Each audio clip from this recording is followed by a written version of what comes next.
Good morning, I'm blessed. I am Cyber Jester Resorted, and now I am going to present my persuasive essay titled "The Philippine Tourism, a Treasure Waiting to be Explored." Have you ever wondered a place where have you ever wondered a place where majestic beaches meets breathtaking mountain? The Philippines, a vibrant archipelago of 7,641 islands, is a true paradise. Where we're up to 8.3 million international tourists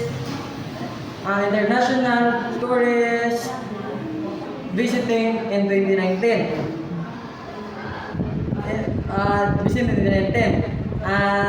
Visiting in 2019.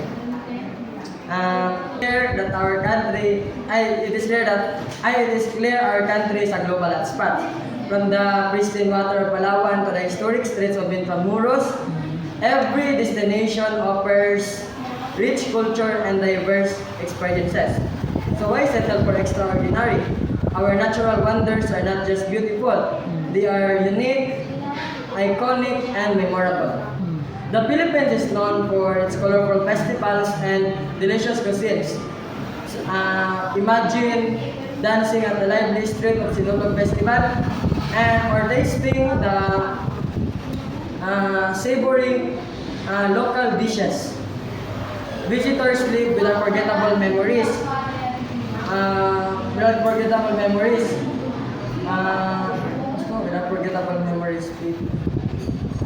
Feeling warmth of Filipino hospitality. Millions of travelers agree that the Philippines is a top destination. So why not join them? The government invests in modern infrastructure and eco-friendly resorts. Ensuring safety and comfortable experiences. Travel experts call the Philippines a world-class destination.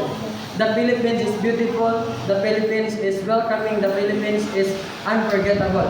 Where adventurous activities like diving, hiking, and island hopping, there is something for everyone. The Department of Tourism reports that domestic tourism